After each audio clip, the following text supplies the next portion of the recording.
Hello, everybody. My name is Isaiah Lawrence, and this is our third week into quarantine worship. Sorry. So I hope you guys are all doing okay. I understand that work is starting for a few, and school is also starting for a few people as well. And I hope that you're striving to do your very best in that as well. If you're out of a job currently, we pray for you, and we hope that you're doing well. So before we begin, let's get started with a quick word of prayer. Dear God, we thank you for this wonderful day that you've given us, this chance to relax as you're in your Sabbath holy day, right? So before we begin, I pray that you may give me the knowledge and understanding of your word to be able to speak to these people through you too. I know that we are not able to see other people, we have to self-isolate, but I hope to realize that you are always going to be with us during our times of need, during our times of darkness.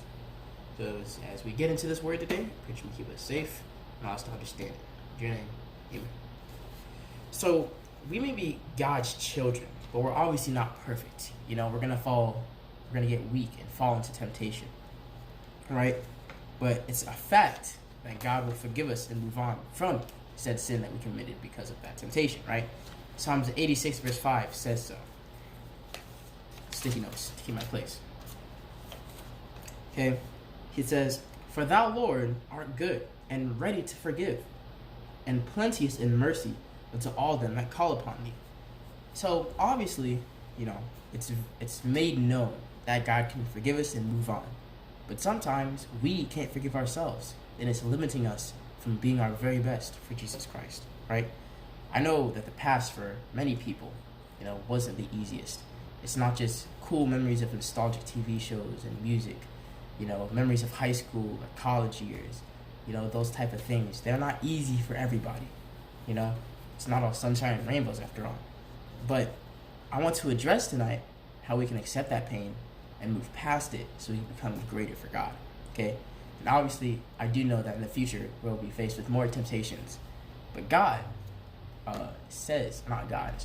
says that in 1 Corinthians 10, verse 13, let me find it here.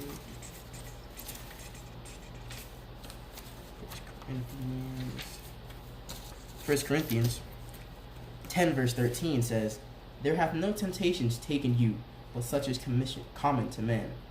But God is faithful, who will not suffer you to be tempted above that ye are able to, but will with the temptation also make a way to escape, that you may be able to bear it." So God won't let us be tempted beyond what we can handle. And even if we are, which in the case we won't, but when we are tempted, He will be there to help us and guide us out of it if we accept it. So today I want to talk about the famous Apostle Paul, all right?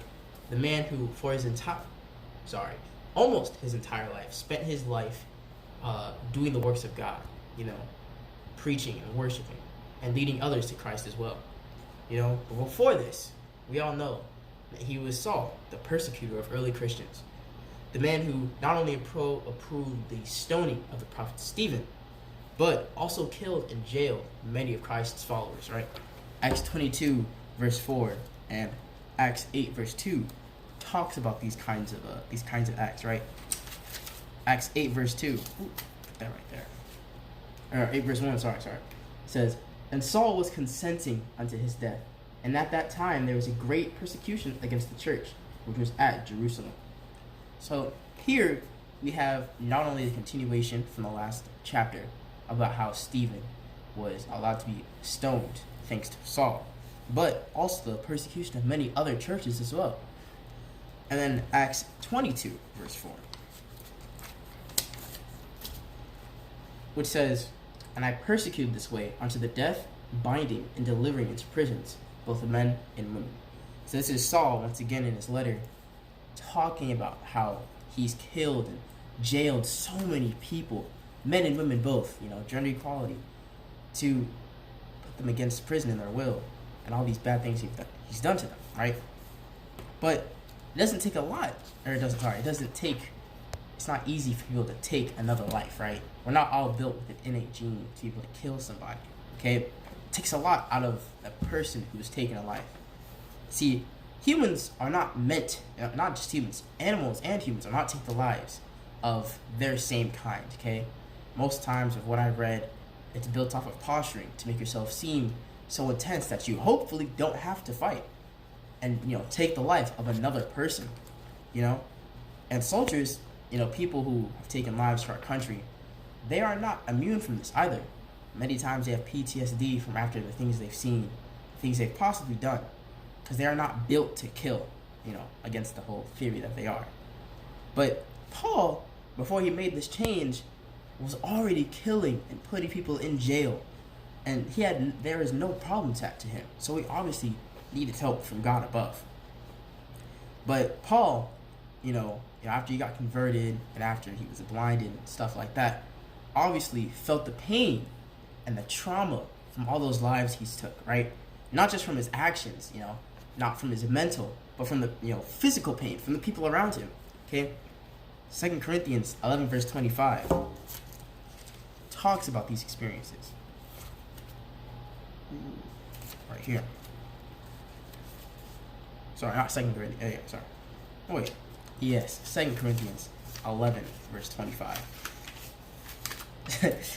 talks about these experiences. Thrice, or 3 times, was I beaten with rods, and once I was stoned. 3 times? Beaten with, the rudimentary stick over and over by possible, many people. Jumped over and over and stoned.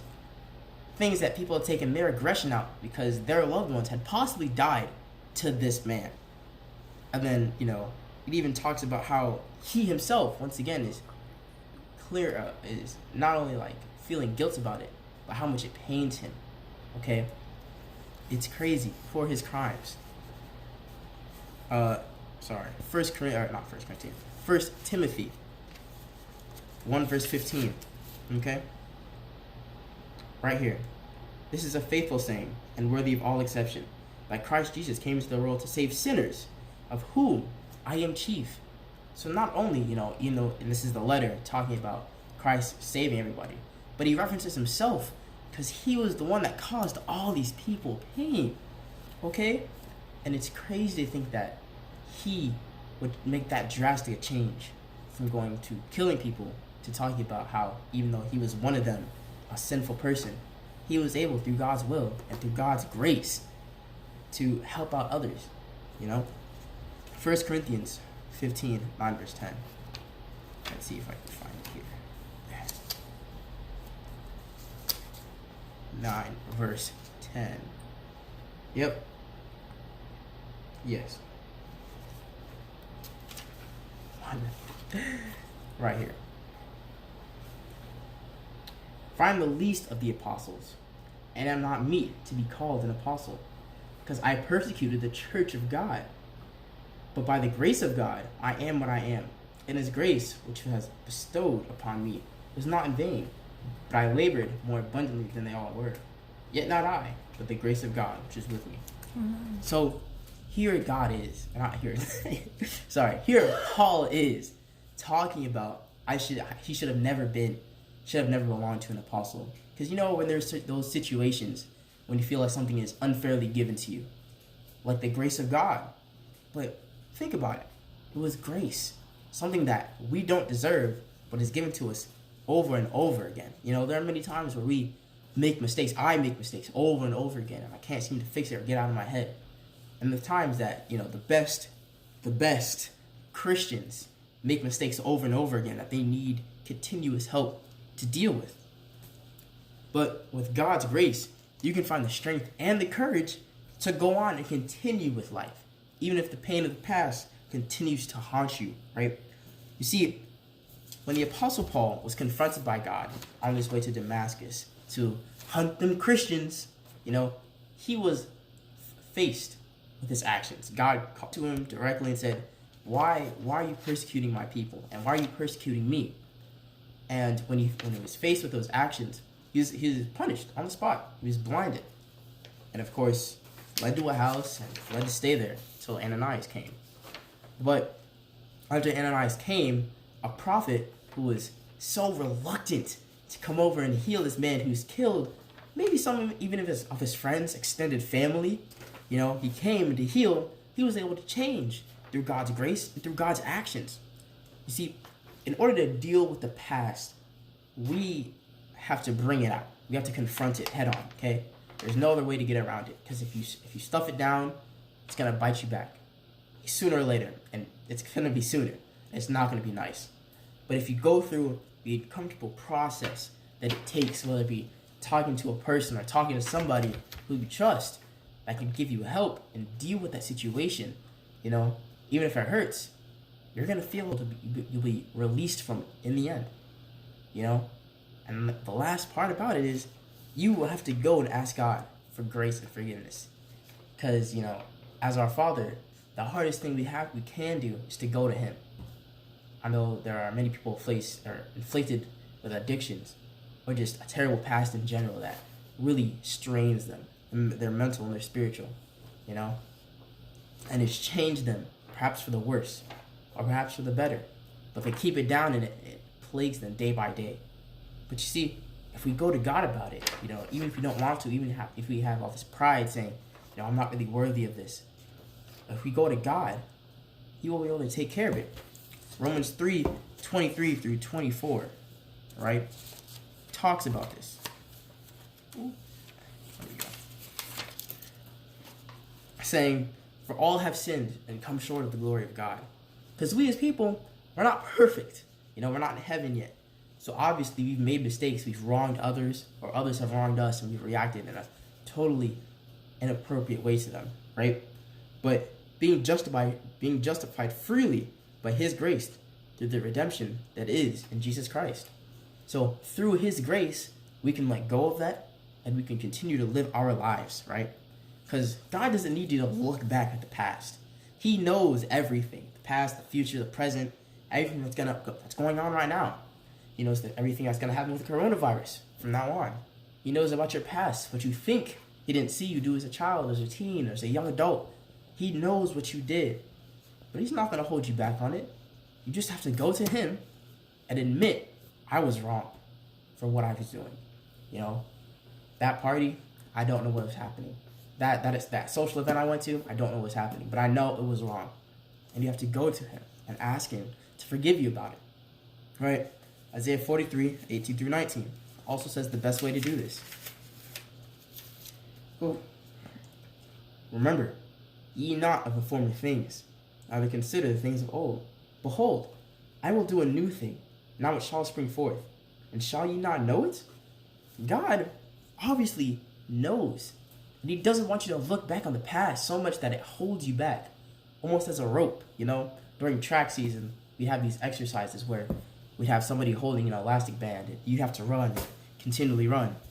And the coach would do that because as soon as we take those ropes off, we'd zoom. I'd be zooming without those ropes, man. I'd say, and you'd work so hard for no reason, and it'd be painful. I'd be running out of breath, and then I'd stop. I'd take off the ropes, and I'd run back that field, and I felt like I was free from all the burden that was happening to us. I mean, I wasn't as fast as everybody else, but still, I felt the difference afterwards. I felt so much stronger, so much faster. So if there's any pain preventing you from being the best you can be for Christ, I want you, after this sermon, if it was somebody you wronged or somebody that wronged you, I want you to, be able to find a way to talk to them. We are in self-quarantine after all. We have a lot of time on our hands. Set up a date to talk to them and squash whatever you have. And I know it's not going to be easy. Things, as we progress as adults, things from our past may get shoved deeper and deeper down in our hearts. And we may not want to bring them up because it is painful. And that's going to be painful. Ooh, nobody said this was going to be easy.